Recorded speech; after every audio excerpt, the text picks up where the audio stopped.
زيناو مسنادونا كابزو فنو الاستوديو ايرسي فيرزو سلام تناتي قبل خبركم تعذبتنا كمي تمسيو نلو محامس عصوتو شوعات تحساس الساعة شعات مششترالو زيناتات وشتونو تصان حيزلكم قريب اللهم كساف تصامن مكتالكم بخبر زعد من مصاوم تصنحن ميكايل حدقو فلماقن بيكاند نتبتاتو افلم ابي زوباتات عن سبا ماكلين كاشوار كان بيستقبر مرمراتات 3 زيغاتات بكورونا فيروس ملكافون ترغاغيزو አደጋታት ንምንካይ መራሕቲ ተሽከርከርቲ ሕጊ ትራፊክ ተኸትሎም ክመላለሱ ጻውዒት ቀሪቡ ኣብ ኒው ዞባ ሓጋዚ ጥዕና ጥሪት ንምውሓስ ክታበት ተኻይዱ ኣብ ዜናታት ወጻኢ ኣብ ኣሜሪካ ውሽጢ ሓደ መዓልቲ ልዕሊ 3700 ሰባት ብኮሮና ቫይረስ ሞይቶም ፕሬዚደንት ፈረንሳይ ኢማኑኤል ማክሮን ብኮሮና ቫይረስ ከም ተለኽፈ ቤት ጽሕፈቱ ኣፍሊጡ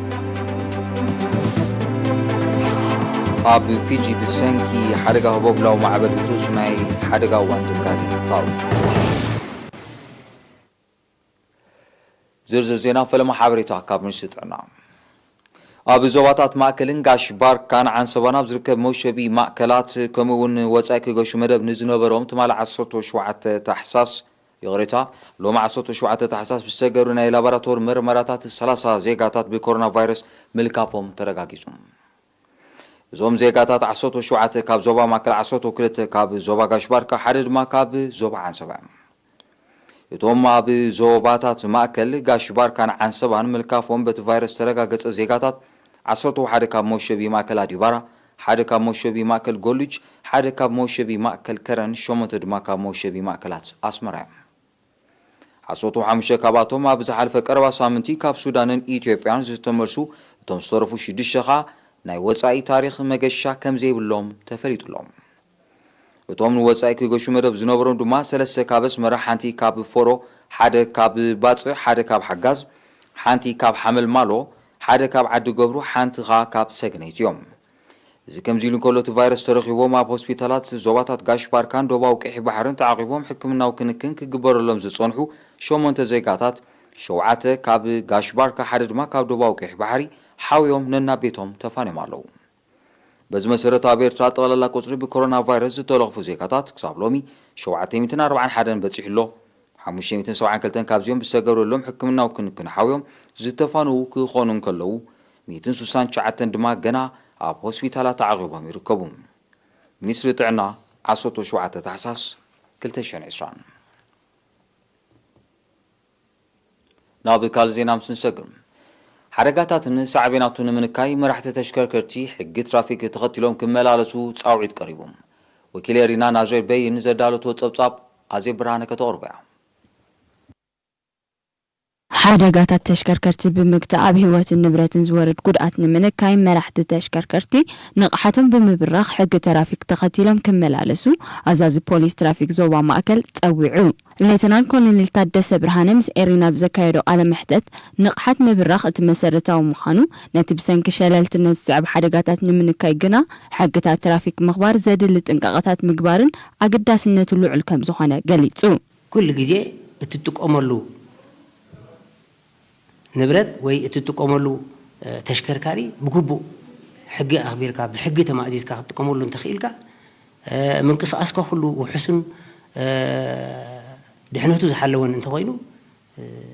تي تقمو كما تصخلو بانصارو خا وحس يكون منقصاص دحنهتو زي حلوي منقصاص تزوتر نحكونكا حق ترافيك حق صرغا زي تخبر نحكونكا كاب تقمو قداتو يبزح وي سغاتي اتو مالتي سغات زي حدغا قدات حسب عنوتا بنبرت يسعب مالتي تشكركرتي زبل عامر اب اغلغلت مغعزه سب النبرتن زعلا موتر زلونن زيبلنن كم مكاين بشكلتاتات موتر بشكلتاتات عربيا فرسن سرغلاتاتن كم زتقالل تقيسو دما ابز اوان زب بفلاي مراحت بشكلتا بزرئو زلو شللتنت نحدغا يقالعن طنق حدغاتات يخونن كم زلو انطيرو ازي اكايدا ناي بشكلتا سرعات كحزالو انا نبل سرعات كحزت خوين خا كله كواسالو خلالو ابز اوان زي جن لعلي عقم بوليس ترافيك كوينو خمزلو كي تقصنا نحلف أين دلن يتي نا عربة فرس كاوز في اللي يكونن عربة فرس كابنوي حتى حيز زس أن حيو عربية فرس كل جزء بقول سب كمرحق خلالو نتفرس كأليو زغل نتفرس زيادة نابتوز دليو مرحوز غل كأزوز غل حلفنا تسكم من إسي وي يهول سب كمرحق خلالو من ريو دلنا جنت حتى عدمة عندها بقى تفرس مبر توم قلعو خاليوهم زي كلو حلفنا زي سكمو كمرحون لنا مالتي قبول يكون كبيت سعنت عين كان فرس عقمو زي كونه ترافيك نتسرجع لكوتا بالكا معصاو مخناتو تي فرس على عقمي خغير كالدلخا ترى تي سرجع خا يعصو قدميتن مدهرين كا تي ترافيك على قلق مالتي ناب حدغا خا تأتو بفرس السحابات تشكركرتي أب جزي برهان مبر بتسألمات كنك أساسا فوق يكون انزبال اللي تناكون اللي تادسة وننتي عربية فرس در إيوزلون نزن استفقر لهم نتفز تحس تكبارات بحق 5 حد تجنزيبهم كقطبو تقرادهم تبشكل تاون أب جزي لممد حق ترافيك كخبرو أزخاخيرو فرس بجزي برهان ترياتنك أساس بجزء سلمات هيتين كاساس ناس كم نري أدلنا جن سقاف ساعات شاعات سقاف ساعات عسرتي بستفعل عليه قرنع بين بمسلو أربع حبة حكوا لي أحد سمع عمر زر أنا قرب نيلن نبعلم حدا جاءتو حدا جاء يفوتسوا مالتي مثل الله يدحرنا كورونا استرأي خا زين عربية فرزياتن نبرد ترى يكسعنا زجبن أبزو أنزي ناب حزبه ومقعدات لويت أنكم دلوا كلها نحفلت إنك إلا لنا وحسنا زي بلو زي فرزي أنت دا برجيجو أنت دا أنا فيسو أتي أبتي عربية فرس دلو سب بملو كتافي زي فرزي حدا كان تقاتيمو زي فرزي أنت دا تقاتيو ما عليها بقولك ما تزخ كاو ده يفلت قدرهم تبشكلة تلو نام شجر أتو دلو لازم كوميشن سبورتون معرتي ملكة نايتي قدام ناي بشكلة زجبرو دلو سعري حق ترافيك أخبرهم كخدو خمس لهم سنبر كلهم خمس لهم زيادة أبزي كسعرون أبزي زيادة حيالات كون خمد اللهم عزاز بوليس ترافيك زوبا ماكل ليتنا كون للتادس برهانا موداتا زي مخبار حقي سعبينو حدقان كسار هيوات النبرة سلازخونة مراحة التشكركرتي تنقوات كخونو كمون ناي مسمع عقم زنك وطي تكنولوجي كوقدو بملباو مقطع حدقات التشكركرتي ني بوليس ترافيك ترايز حدق سلازي كونه كلن أكلات منقستن حبرة سبن سدرابيتاتن قيدهم كقبرو تقويعو أبنو زوبا حجازة عنا طريق نموحاس كاب عصوتو كلتك سعصوتو حمشة حساس بستغير وفري نكبتي تصرف روماي ناغلابا دما تصرح مام عبود كلبي كتابة واهيبهم بتبعصوتو شدش سب مويا أبعصوتو شوعة نقطة زيت سلاسل مدب أسات عصوتو شومنت شحن 400 كابتن لعلت 900 أغلابات كم تخطبو وكيليرينا أبتي وفري نستساطفو مويا وين بموكاس صافليتهم أما عدرتي كبابي بزعباتي وفرين استوها بحبريتها بمتحلاف الدغمات كم زنوبرهم زيت أغسى بيت صحفة منيسر حرشابتن وزوبا حرصوتن ونن تطريتن بسب مويا زيت أزاز اللو مدهانيت أبي تطريتن زرعتن كاب متقام كغطوبو أزغاغيرهم أب زوبا عن سبا حاكم انسساتو تغل هايمانوت حاقوس بوغنو أب كلتشن عصوتو شوعتن ببزحي ترايو زنبر حمام فروماي بتصعرنا بركتون مصر حرشان تزاتفو حرصوتن نانقل قلي متسكم زلو بمتكاس أفلطو ونن تطريتا بتي حمام كب مبال ملو بملو نمكوتصارو يسرح كم زلو حبيروم ونن تطريتا بزهابوريتو بنصا زوهاب አገልግሎታት كتابت أب محاس عنا طريتو من مسساننن ጽቦ ውጽኢት ይርከበ ከም ዘሎ በመግላጽ ነፍስ ወከፍ ወናን ጥሪታ ብዝተሐበሮ ቦታን ጊዜን በመምጻእ ጥሪቱ ባጋ ከኽትብ ተላብዮም أبنو زوبا قرورا سبق ساقماوي من نبابرو زحلفو زيقاتاتا بماكلا بوتا تطرنفوم تخافلت محبراوي أقول قلوتات نكونو زوات سمرب ستبابع فرا يركبو كمزلو أما حدارتينو زوباتو إدريس عالقليزوم كما قال نايتي مدب أب من محدارات كبابي آراق حاليبت مبقى زيرو شاكان قراتن زنبر هزبي أبسطن عبوتا نمترناف زحقز مسرح تتصافيفو كمزلو زحبر أتو إدريس زاكيد نغرب تصوري ستماي كمون تكالات تمرتن تعنان زملكت أخل مدولات كم تجرن هزبي كجعس كم زجمرن أبيهم مترناف مسرت معبالي زبلا أتو إدريس بستغير جزقاسات نقحات هزبي مبرقو أبسالتو نايت مرب عبي أستواتو يجبر كم زلو حبيرهم ኣብ ከተማ ባጽዕ ኣብ ዝተፈላለያ ትካላት መንግስቲ ዝነጥፉ ሰራሕተኛታት ብዝትካ ደም ዘይትትካ ህይወት ውጽዓት ወገናት ንምድሓን ልዕሊ 650 ከረጺት ደም ለጊሶም ኣብ ወንበር ኮሚቴ ውዳበ ማሕበር ወለንታውያን ለገሱ ደም ኣብ ዞባ ሰሜናዊ ቀይሕ ባሕሪ ኣቶ ኣሕመድ ጃዕፈር ነሪና ኣብ ዝሃቦ ሓበሬታ ብዞባ ደረጃ ብዝተገብረ ሓያል ጎስጓስ ኣፍልጦ ዜጋታት ኣብ ልግሲ ደም ብሓፈሻ ወለንታዊ ልግሲ ድማ ብፍላይ ክብ ከም ዝበለ ብምጥቃስ በብከባቢው ዝግበር ዘሎ ልግሲ ናይ ዝምራያ ከም ዝኾነ ኣፍሊጡ ኣብቲ ሰናይ ተግባር ዝተሳተፉ ሰራሕተኛታት ብግዲኦም ምስ ሙሉእ ጥዕናኻ ከለኻ ትልግሶ ደም ጽባሕ ንዓኻን ንስድራኻን እውን ዘገልግል ስለ ዝኾነ ዝካየድ ጎስጓሳት ክሕይልን ተራ ኣመሓዳሪ ክዓዝዝን ተላብዮም ኣብ ዝሓለፈ ወርሒ ጥቅምቲ ኣብ ከተማ ጊንዳዕ ብዝተገብረ ተመሳሳሊ ወፍሪ 222 ከረጺት ደም ከም ተኣከበ ዝዝከር እዩ ማሕበር ወለንታውያን ለገሱ ደም ኣብ ዞባ ሰሜናዊ ቀይሕ ባሕሪ ኣብ ንኡስ ዞባታት ጊንዳዕ ኣፍዓበትና ኣፋን ጨናፍር ክህልዎን ከሎ ኣብተን ዝተረፋ ንኡስ ዞባታት ተመሳሳሊ ተወግሶታት ንምውሳድ ይስራሕ ከም ዘሎ እቲ ዝተረኸበ ሓበሬታ የነጽር ኣብ ጢዖ ገማግም ባሕሪ ካብ ብከላ ንምክልኻል ብደረጃ ኮም ዝተወደበ ስሩዕ ወፈራታት ጽሬት ይካየድ ኣሎ ብመሰረት ዝወፀ መደብ ህዝቢ ሶሙናዊ ኣብ ከባቢው ክልተ ሶሙናዊ ድማ ኣብ ዝተወሰነ ዝተመርጸን ከባቢ ሓበራዊ ወፈራ ጽሬት የካየድ ከም ዘሎ ዝሓበረ ኣመሓዳሪ ምምሕዳር ከባቢ ጢዖ ኣቶ ዓሊ ማሕመድ ጽሬት ገማግም ባሕሪ ንምውሓስ ዝካየድ ንጥፈታት እናቱ መቐጸልታ ምዃኑ ኣብሪሁ ነቲ ኣብ ገማግም ባሕሪ ዝርአ ዘቤታዊ ጓሓፍ ንምግታእ ይስራሕ ከም ዘሎ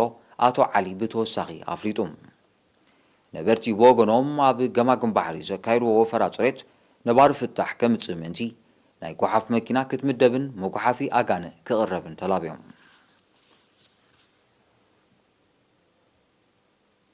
ምስ ዜናዊ መሰናዶ ኤርቲቪ ከም ዘለኹም ክቡራት ተኸታተልቲ ድሕዚ ሓጻር መሰጋገሪ ሃገራዊ ዜናታት ሒዘ ክምለሰኩም እየ ንምክትታልኩም ክትቅጽሉ ደጊመ ብኽብሪ ዕደም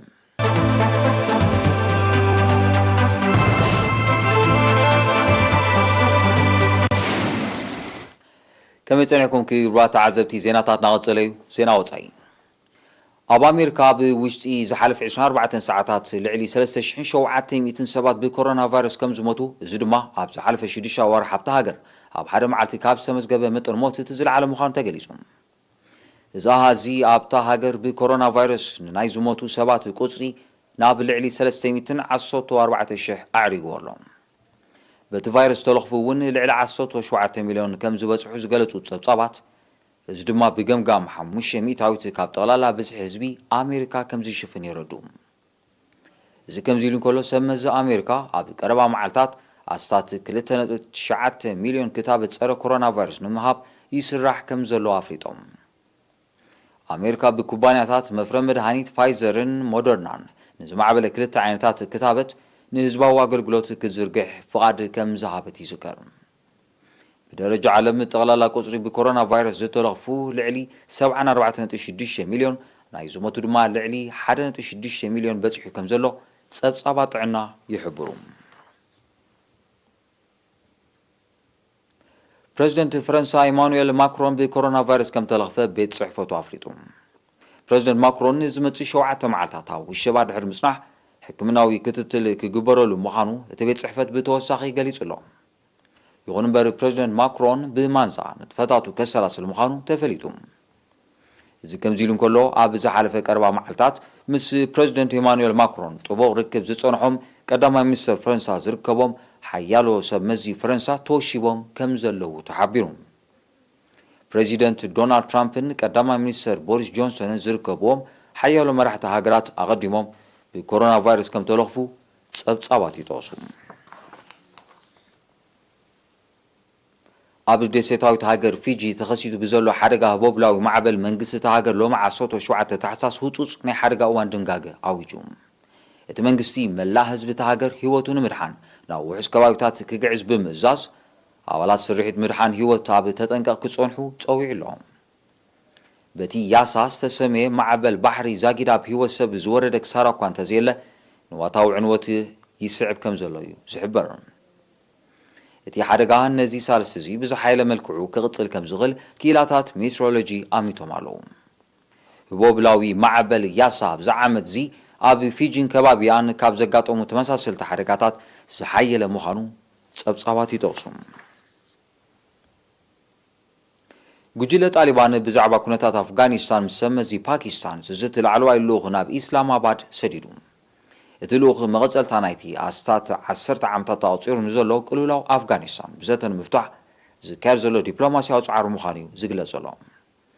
ላዕለዋይ ልኡኽ ጣሊባን ኣብዚ ናይ 3 መዓልትታት ናይ ፓኪስታን ዑደቱ ምስ ቀዳማይ ሚኒስተር ዕምራን ኻን ካልኦት ሰመዝን ተራኺቡ ክዘራረብ መደብ ኣሎ። ጣሊባን ኣብ ዝሓለፈ ወርሒ ነሓሰ እውን ተመሳሳሊ ልኡኽ ናብ ፓኪስታን ሰዲዱ ምንባሩ ጸብጻባት ይጠቕሱ። ጣሊባን ምስ ኣሜሪካን ኣፍጋኒስታንን እውን ዲፕሎማስያዊ ርክባት ጀሚሩ ከም ዘሎ እንተኾነ ግና ዛጊድ ኣብ ምህዳእ ቅልውላው ኣፍጋኒስታን ዝመፀ እወታዊ ለውጢ የለን። ኣብ 2001 ናብ ኣፍጋኒስታን ድሕሪ ዝተገብረ ግዳማዊ ወታደራዊ ምትእትታው ጸጥታውን ወታደራውን ቅልውላው እታ ሃገር እናኸረረ ከም ዝመፀ ነቲ ኩነታት ብቐረባ ዝከታተሉ ዘሎ ወገናት ይጠቕሱ። ካብ ዜና ኣፍጋኒስታን ከይወፃና ትማል 16 ታሕሳስ ኣብ መፈተሺ ንቑጣ ብዝተኻየደ መጥቃዕቲ ብውሕዱ 13 ኣባላት ፖሊስ ተቐቲሎም። በቲ ኣብ ኣውራጃ ባቕላን ዝተፈጸመ መጥቃዕቲ ከቢድ ምዃኑ ዝተገልጸ ንዋታዊ ዕንወት እውን ከም ዝወረደ ሰመዘይ ኣፍጋኒስታን ሓቢሮም። ድሕሪ እቲ መጥቃዕቲ ኣብ መንጎ ኣባላት ፖሊስን እቶም ዕጡቓትን ጽዑቕ ምልውዋጥ ተኽሲ ከም ተኻየደ ተገሊጹ። ናይቲ መጥቃዕቲ ሓላፍነት ዝወሰደ ኣካል እኳ እንተዘየለ መንግስቲ ኣፍጋኒስታን ግና ጣሊባን ክኸውን ከም ዝኽእል ይሕብር ኣሎ። ኣብ ልዕሊ ዕላማታት መንግስቲ ተደጋጋሚ መጥቃዕትታት ከካይድ ዝጸንሐ ጣሊባን ብዛዕባ እዚ ሓድሽ ፍጻመ ዝሃቦ መግለጺ ዛጊድ የለን።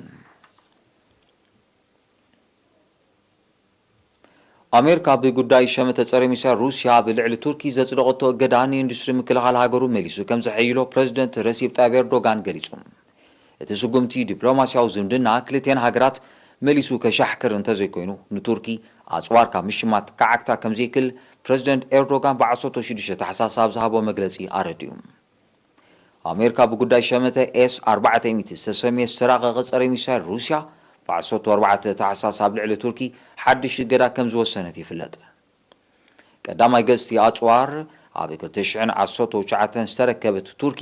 ካልኣይ ገጹ ኣብ 2021 ክትስዕቦ ምዃና ትሕብር። እቲ ሸመተ ክቋረጽ ብተደጋጋሚ ክትጽውዕ ዝጸንሐት ኣሜሪካ ንቱርኪ ክሸጠላ ዝወጠነት ኤፍ-35 ዝዓይነተን ነፈርቲ ውግእ ከም ዘቋርጸቶ ጸብጻባት ይጠቕሱ። ይኹን እምበር ቱርኪ ነተን ነፈርቲ ካብ ካልኦት ሃገራት ክትዕድገን ከም ትኽእል ብምሕባር በቲ ናይ ምቁራጽ ስጉምቲ ከም ዘይተሻቐልያ ክትገልጽ ጸኒሓ። ክሳብ 400 ኪሎ ሜትር ንዝረሓቐ ዕላማ ከምክን ከም ዝኽእል ዝግለጽ ጸረ ሚሳይል ኤስ-400 ኣገራዊ ጸጥታዊ ስጋኣት ከም ዝፈጥር እያ ኣሜሪካ እትወቅስ።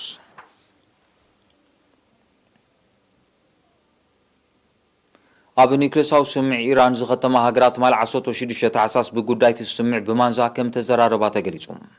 እቲ ርክብ ዝመጽእ ቀረባ ግዜ ኣብ መንጎ ሚኒስትራት ጉዳያት ወጻእተን ሃገራት ክካየድ ተመዲቡ ንዘሎ ቀጥታዊ ዘተ ባይታ ንምጥጣሕ ምዃኑ ተሓቢሩ።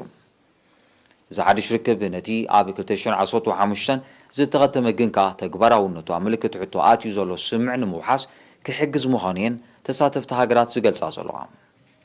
እቲ ኣብ መንጎ ኢራንን 6 ሓያላን ሃገራት ዓለምናን ዝተበጽሐ ስምዕ ኢራን ኒውክለሳዊ መደባታ ከተጉድል ሃማስኡ ድማ ኣብ ልዕሊ ኣጸደቐ እገዳ ክለዓል ዝብል ነጥብታት ይርከቦም። ይኹን እምበር እቲ ስምዕ ከም ዘየርባሓ ዝገለጸት ኣሜሪካ ኣብ መፋረቕ 2018 ከም ዝሰሓበትን ኣብ ልዕሊ ኢራን ተደጋጋሚ እገዳታት ከተጽድቕ ከም ጸንሐትን ጸብጻባት የረዱ። በቲ ስምዕ ተቐይዳ ከም ዘላ ትገልጽ ኢራን ኣብቲ ስምዕ ዝፈረማ ሃገራት ንምውሓሱ ዝጥቀስ ኣበርክቶ ከም ዘይገበራያ እትወቅስ። እተን ሃገራት ንምውሓሱ ከም ዝሰርሓ እምበር ብተግባር ከም ዘይነጥፋልዩ መንግስቲ ኢራን ዝሕብር።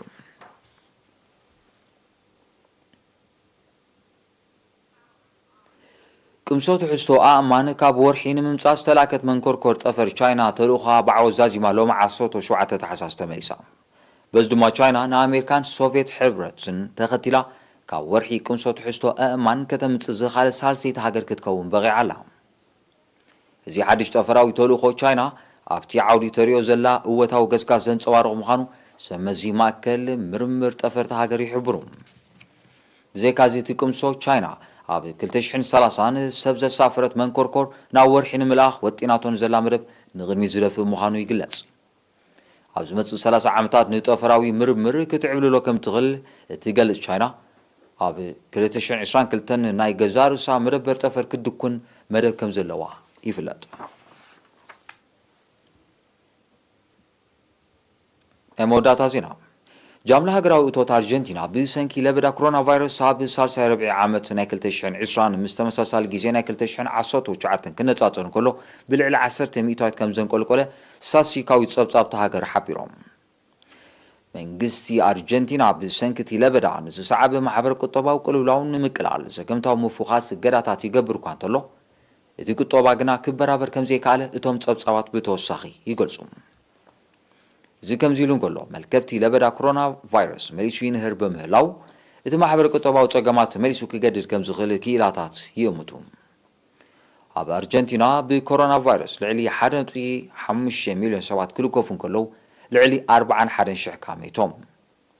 ለበዳ ኮሮና ቫይረስ ኣብ ቁጠባ ዓለም ብቐሊሉ ክፍወስ ዘይክእል ቅልውላው የስዕብ ከም ዘሎ ይፍለጥ።